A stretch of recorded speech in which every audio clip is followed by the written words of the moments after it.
consider themselves pilgrims to come along for the journey and help girls not just survive adolescence, but thrive in it. A little history. What is adolescence? It comes from the Latin verb adolescere, which means growing up. Even though the term teenager is a relatively recent creation, it was coined by advertisers on Madison Avenue in the 1940s to describe a new consumer group. The word adolescent has been around for a long time. The word first showed up in English literature around 1440, about 90 years before the term adult was seen. Well before that, philosophers and educators such as Aristotle, Plato, and Rousseau discussed the idea of adolescence. They and many others have spent time musing and speculating over this season of human development. As Aristotle said during the 4th century BC, the young are in character prone to desire and ready to carry any desire they may have formed into action. Of bodily desires, it is the sexual to which they are most disposed to give way, and in regard to sexual desire, they exercise no self-restraint. They are passionate, irascible, and apt to be carried away by their impulses. Their lives are lived principally in hope. They have high aspirations, for they have never yet been humiliated by the experience of life, but are unacquainted with the limiting force of circumstances.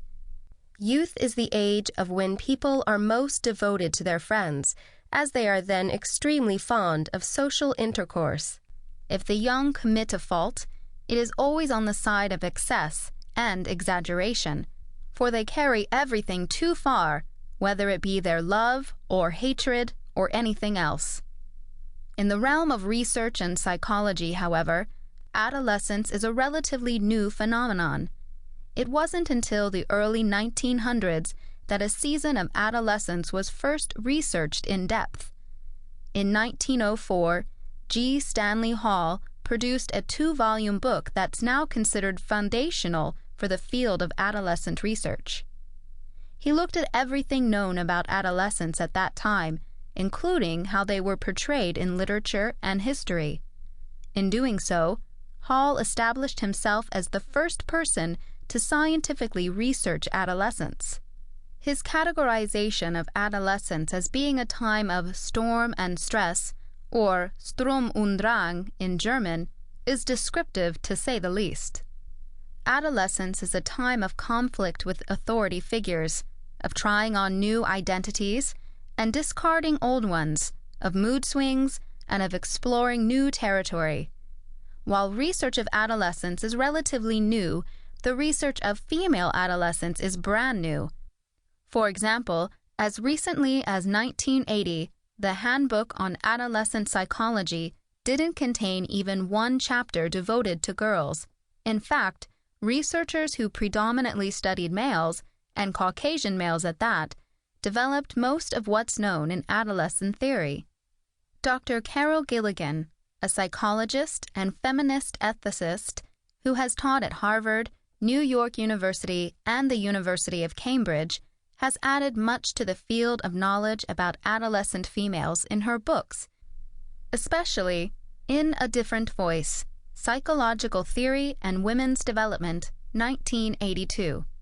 As both a researcher and a theorist, she has helped others in her field to rethink the gender bias in developmental theory. There is increasing awareness and increasing evidence that most major developmental theories, written as they are from the male perspective, may reflect a gender bias. The reasons are numerous, partly because the creators of these theories have been predominantly male, partly because the theoretical models have been based on research data collected from males, partly because female data have not easily fit into the established male model, and partly because cultural prejudice and stereotypes may have influenced psychological and developmental thinking in the past. Rolf E. Muss, Theories of Adolescence. Another key voice in the study of adolescent girls is Dr. Mary Pfeiffer, a clinical psychologist.